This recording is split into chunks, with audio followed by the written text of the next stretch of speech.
Hey guys, Hey.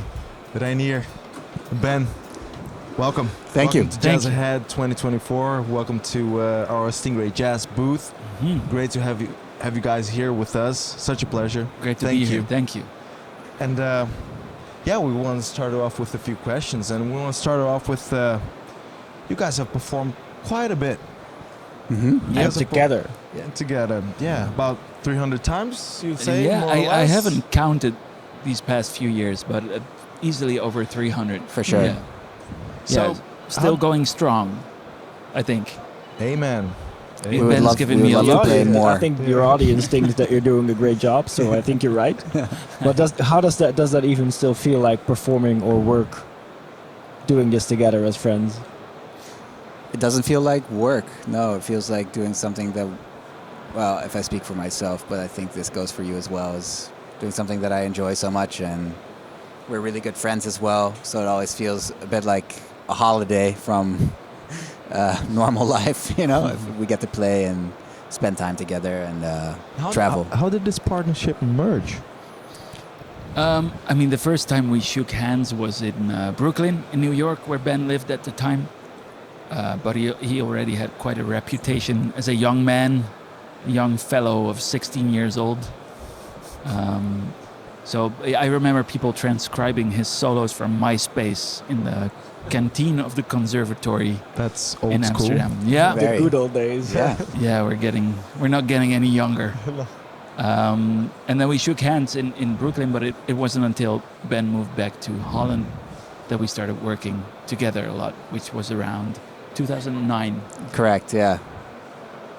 Yeah, so I was doing a master's at the conservatory and taking a break from New York, basically, and that's when we started playing together. And at first I was just in Reinier's band, the more socially relevant jazz music ensemble, which is a really fun group that we played with quite a bit over the years and made a few records with. And then around that time we also started playing as a duo, just as an experiment at the Badkuip, I remember, in Amsterdam, Yeah. for instance. Yeah. Which is a great venue to try stuff out and in a pretty low-key setting. And yeah, started building from there and working on repertoire and finding arrangements for the duo that worked. Yeah, that's how it started, basically. When did you decide to make that leap? You know, because it's it maybe for jazz musicians it's you know, it might speak for itself why you would make the leap from New York. You know, such a vivid jazz culture. Yeah. When did you decide to? I think I was 13 when I decided that I wanted to live there. Also because there was kind of this mythological image around the city Right. at the time. And the world was a bigger place in a way, it was less connected, so not all the information was available. So you sometimes had to go to a place to actually experience what it was like. There's kind of this mythology around New York, which still is true. It's a place where many talented musicians work and live, and so much good music happening. So, but I decided that at a young age. Yeah.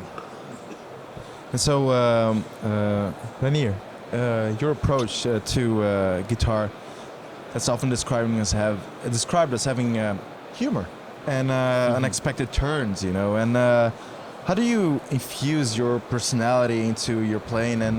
And can you share an example of when this really came through in your performance or recording? Wow, that's a beautiful but big question. We want to have you talking a lot. Yeah, man. I mean, first of all, humor in music is a bit of a dangerous thing. But like you said, I think unexpectedness certainly has common ground with humor. So you can have an audience expect certain things to happen, and then when you choose not to deliver or deliver something else than expected, that can be seen as humorous, apparently.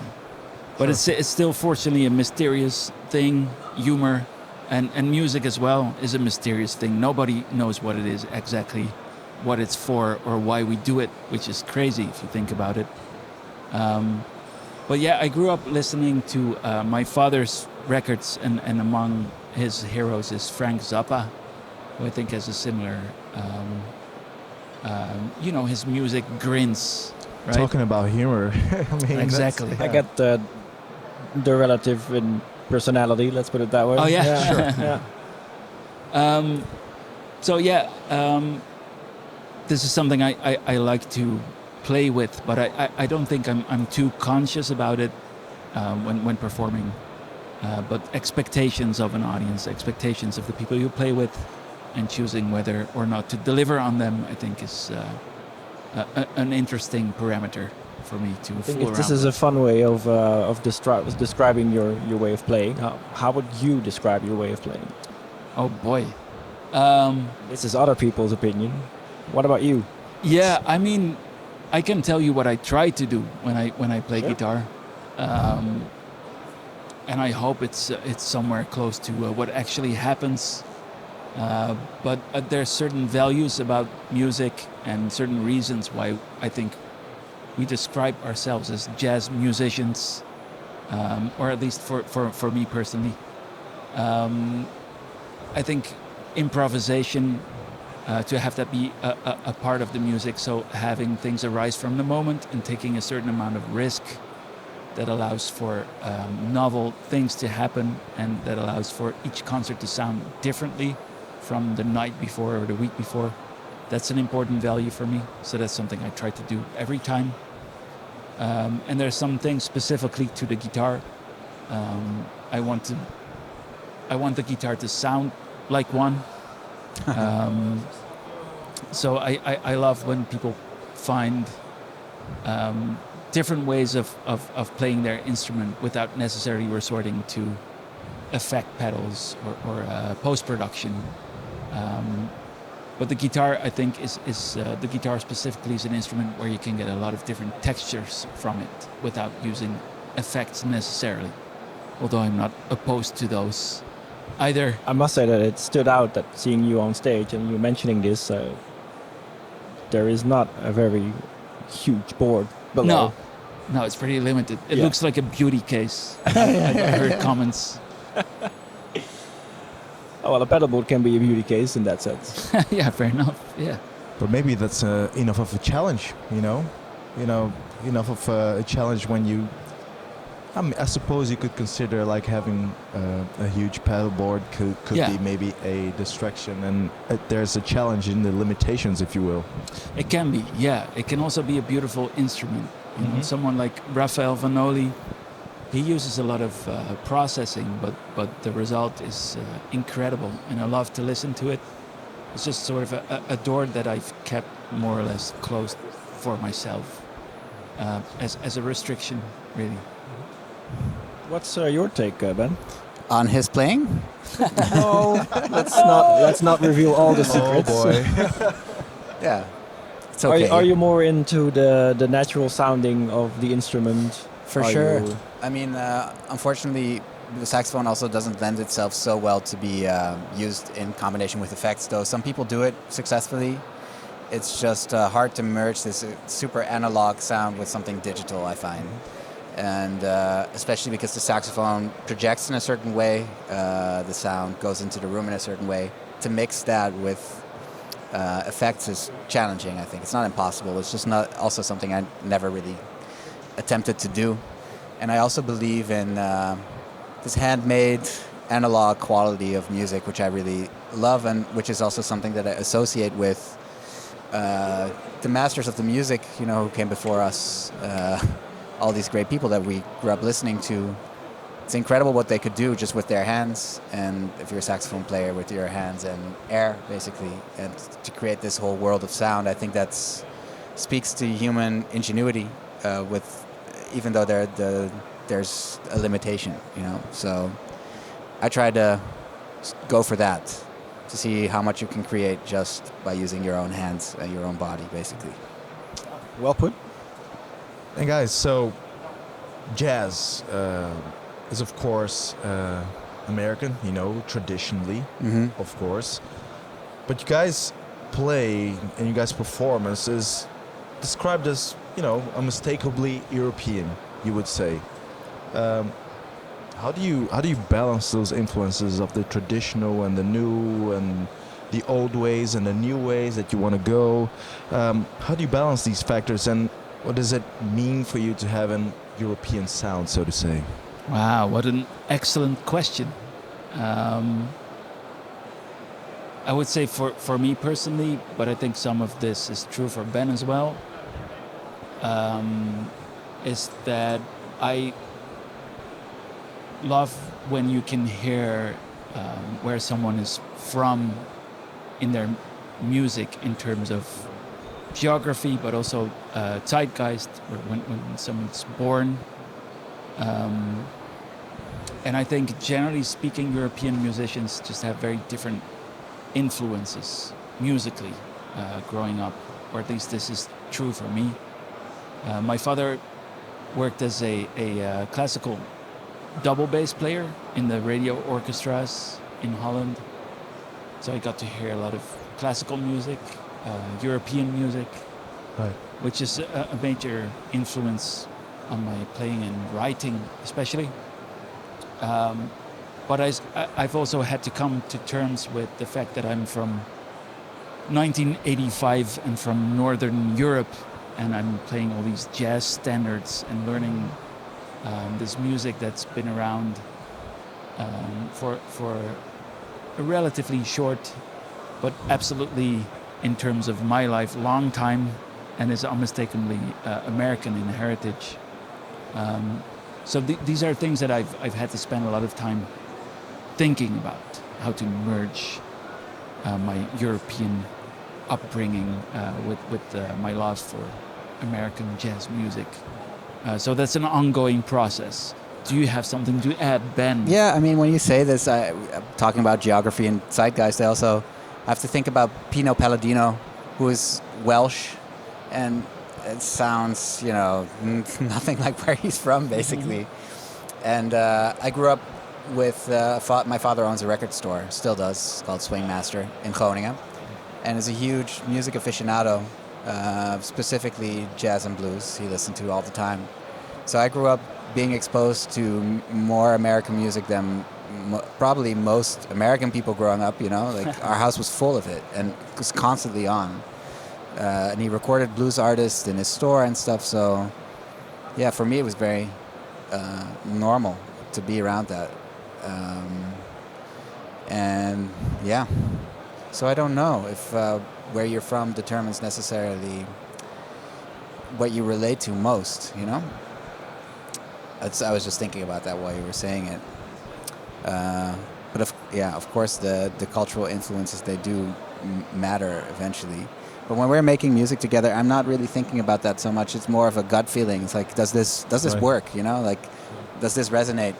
And we kind of both feel when it does. It's like if something works, it's rare when something works well for me, and then it doesn't work for Reinier. So that's not a situation that usually happens. It's like we start working on the music, and then it clicks. And then we both know it, basically, and then we just take it from there. And we're not so busy with like analyzing what it is or what the influences are, or that maybe comes after the fact. I think we just keep our ears open and try to look for things that move us, and things that make us feel good while doing them, basically, I think a style has to develop into something that is, there before you can reflect and actually put a label on it if you'd like to. Yeah, it's something that comes So after ongoing is- effect. Exactly. Right, yeah. Yep. I think it's interesting you say, like going back to the fact we don't disagree too many times. No. But I'm sure here and there You are a there's well-trained couple then. I mean, we're talking about musically specifically. In life, things are more complicated. Yeah. No, not really. I'm usually right. No, I feel very fortunate that there's a lot of things that we don't have to talk about. It just feels kind of easy in terms of aesthetics and in terms of where to go next, musically speaking. a certain flow. Yeah, I would say so, definitely. And there's always honest feedback. If I want feedback on something, honestly, I always go to Reinier, basically. Yeah. So, Because it's always constructive, and I appreciate his opinion, So Yeah, it's a go-to person for that.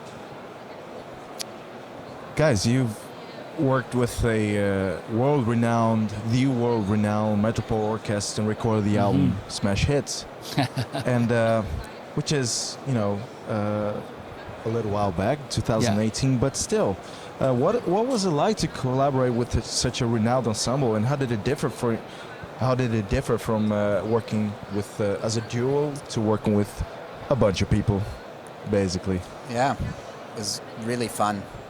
And they were so welcoming as a group. Yeah, extremely positive experience, and very special to hear so many people play the music that we wrote. And we worked with a couple of amazing arrangers as well, so they really magnified the music, you know, in a way that we never really imagined. So for me, it was a very special experience, but just really fun, and kind of ruined us as well in a way, I guess. Like, Ruined you? yeah, it's like spoiled us, you know. Spoiled. Where do you go next? Yeah, where do you go next? Yeah. Can you reminisce about a peak moment from that period, writing, performing, creating with such a large group? Yeah, I just think the first rehearsal that we had, because you sit in the MCO in Hilversum, which is a big rehearsal space, and I mean, there's a couple of people doing sound for the whole orchestra during the rehearsal, so you have like a mixer and a headphone, so you can actually create your own mix and hear all the instruments.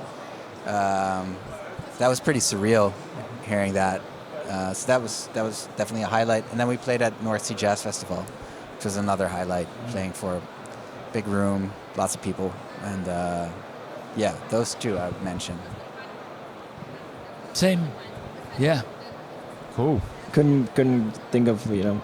Of course, you guys agree. Well, I mean, it's just coincidentally the same moments for me. The first time, I was really nervous. Like I said, my father played with the radio orchestras, and including the Metropole Orkest. So I've gone to a lot of rehearsals as a kid, and I found myself at the other end of the process. So I felt very invested emotionally and spiritually. And it was just a very, very, like you said, a very welcoming and warm experience. And everybody seemed to be very constructive and willing to make the music work. And that's a pretty special thing to experience with a group that large, over 50 people. So, yeah. So, speaking, of course, we just spoke about Smash Hits, and speaking of collaborations, of course, you've also worked together on Mokum in Hi-Fi, and collab with Louis Cole from Nowhere, of course, in Wild Bill, and can you tell us about the process of collaboration in these projects and in these different recording sessions? Yeah, I mean, for our next record. This is Water. It's fine. You can Be released September 19th. This is Water. 2024. 2024. September. Here. We got to collaborate with a bunch of people that we admire very much, and people that we've both listened to since childhood, which was really special. So we got to play and record with Jeff Ballard, for instance, a great drummer. I grew up listening to him play with Kurt Rosenwinkel and Brett Meldau. So that was kind of a singular experience. And Han Benink will be featured on our record. So he's a special person in both our lives, I would say. Yeah, for sure. I mean, these collaborations were very fun because there was a restriction, which was usually time.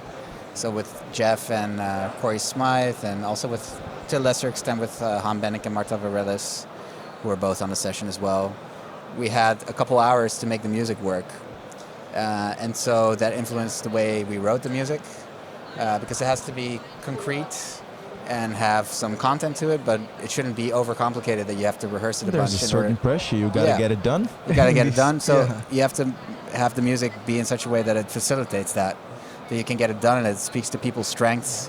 What Reinier says, if we think about Han or Marta or Jeff or Corey, then that brings to mind certain associations, certain musical associations. So that really helps to write the music. It's like the fastest times I've produced a composition, basically. It's just a day's work, basically, of writing the music. With having in the back of my mind that we would only have a few hours and thinking about, people's strengths. And so that's a strong way to imagine what the music can be like, basically. I can imagine that can also be like a great creative tool, as in you got to make choices For right sure. here, right now. Yeah, exactly. Yeah, Yeah. 100%. Yeah, fantastic. We're here in Jazzahead 2024. Jazzahead. Yeah, and this is a major event. And how do you guys prepare for such a happening? And how would this differ from example from your other gigs back in the Netherlands, so to say? Yeah, again, good question. First of all, I feel very positive being here. Jazzahead is a very singular event. It can be really daunting for musicians. So Jazzahead is a conference where there's bookers present, there's people from the industry present, and there's a lot of musicians here.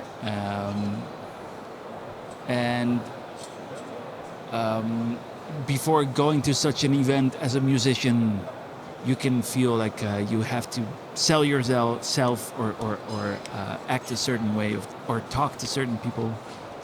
It's a business, I guess, but as soon as you walk in here, it's just an overwhelmingly positive feeling for me, because you see a lot of old friends and you meet a lot of new friends, and at our gig I call it one of the crown jewels of the European jazz scene, and I mean that, because everybody here has the same interests at heart, and everybody loves the same music. So actually overwhelmingly positive from my end. In terms of preparation, I think I can speak for both of us when I say we went into it pretty, let's see what happens, and Low expectations, basically. yeah, low expectations at least in terms of doing business or Right. not so focused on results, which I think made it a much more relaxed experience than Right. the past two times I've been here. So on my end, very, very positive. Good. Yeah, I agree. Do you think it feels different playing for an audience that is, different than with normal gigs? I mean, Yeah. one of the earlier interviews, Daoud mentioned that people go to a concert, go there to have a good time. People here, of course, have good times, but they're also searching for artists. They are bookers, people from the industry. There's they maybe are, a different mindset. They're experts, if you will, Yeah. listening to your music. Does that make it a different gig for you? Well, I was listening to Xavi Torres yesterday and some of our other colleagues, Kika Sprangers and Sandro Fungaro, all these people that we know from back home. And I just wanted them to do really well, It's like I wanted them to have the best delivery of their music that they could possibly have, and was cheering for them. And, it's a very positive, and from the musician side at least, everybody's helping each other, I think, and being very constructive. It doesn't feel competitive at all in that sense. And then as far as like actually getting a gig or something, it's still a bit of a black box, where we've played, which is a great opportunity to be able to play in front of these bookers and stuff. And then I guess we'll see what that results to if we start emailing again, maybe it will be different this time. So yeah, that's it. But when it comes time to play music, it's just you have to focus on the music, and that's at least what I try and strive for. Be in the moment and just play. I think that's a very healthy mindset, I hope so. Yeah. Yeah. And You talked a little bit about it, about your second album, right? That's going to be released. Yeah. Just drop the name as well. Can you drop the name again? This is water. There This you is go. water. Ladies This and is gentlemen. water. So it's the second album. It's called Eaters, you know. And can you tell us a little bit more about the creative process of that second album? Sure. I mean, the concept was to have our duo and have some featured guests.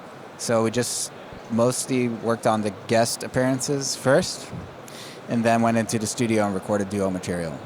And it wasn't so clear of how that would all fit together because it's pretty eclectic. We have a track that's saxophone, guitar, and drums, and then we have a track that's piano, guitar, and saxophone, and then so it's all different colors, Right. different pieces of music, and thankfully we had the luxury because it's just the two of us. It's very flexible, so we can go in and out of the studio more easily than with other projects. So we could kind of just see what we needed along the way. It's like, oh, we don't have a song that has kind of a melody that you can sing along with, or so let's write a more song-like song, for instance, you know? Or we have a bunch of rubato songs, but we need something that's maybe a bit more up-tempo. So we could kind of see what we had and see what we needed and take it from there. So that was part of the process. And it's called This Is Water, and maybe you can explain what that is about Oh, boy. conceptually. That'd be great. Yeah, I mean, there's a beautiful, beautiful speech by a great writer called David Foster Wallace, and I urge everyone listening to this to listen to it. It's the speech. I mean, it has many different life lessons to it, but it was a commencement speech for students. And I think for me, what I took away from it was sort of a mode of being, which is awareness of what happens around you. There's this parable of two young fish swimming, and they come across an older fish swimming the other way. And the older fish goes, "Hey boys, how's the water?" And their answer is, "What the hell is water?" And that pretty much sums up the idea. And I think that's such a beautiful parable for being aware of what is actually around you. And so we hope to reflect some of this in the music. Or at least pay tribute to the idea, and hence the title. This is water. Sounds like also like a search of knowledge of yourself. You know, like looking for awareness, and also getting to know about who you are. Basically, as a musician, maybe as well, and I think for me personally, that speech, whatever you take away from it, it's also about embracing the most tedious and prosaic moments of life. So it's something I think of when I'm something he mentions also in the speech is when you're in a horrible line for a supermarket or something. Try to be aware of all the aspects of being alive, and no matter how tedious or boring the moment may be, you're still here, and it's meaningful and special. Yeah. great. Yeah, so we're here at Jazzahead, of course, and it's a significant event in the jazz calendar. We've talked a little bit about your aspirations for your participation. Of course, there's a bit of that business side, logically, but also a meeting of your peers, of course, and rooting for your peers as well. Are there other things you hope to get from Jazzahead, or No, I've already gotten more than I thought I would, honestly. It's been really fun, man. Like very relaxing. It's nice talking to you two, and talking to all our friends and some people who we haven't connected with in a while. Played a show that we both felt good about. Had a full room, warm audience. It's all good, I think, you know? It's pretty fun. Heard some great music as well along the way. So, yeah, I'm pretty happy. My takeaways are good so far. Same. Cool. Good so far. Looking forward, Yeah. and if we look into the future, what would bring us? What are you guys going to bring us and the whole jazz world in the near future or distant future? Any plans? Time to plug. I don't know. As a duo, this is still, I think we'll just keep playing shows. You have a little organ project going on. Yeah, so I think away from the duo, we both have our own projects that we work on. So I just released music with an octet, which features the church organ essentially. So it's music written around the church organ, and gonna keep working on that. And yeah, lots of dreams and wishes, though, you know. So trying to manifest them, but there's too much probably for one life, you know. Many things I'd love to do, but yeah, that's it. Yeah, same. I just released a record also called Relief Party. I made my first glossy magazine called the Chromatic Major Modes Magazine. For all of you out there that are interested in niche musical theory. And it has an app also, which is really simple to balance things out, called the Modal Explorer by Seth Gorey, which plays all the chords that are a consequence of my little chord scale theory. But you only have to press the arrows and the numbers 1 through 7. So that part is easy. So that's been a fun thing I've been working on. So putting out some music theory as well as a record. And so the next thing is the duo record with Ben. And yeah, trying to stay out of trouble.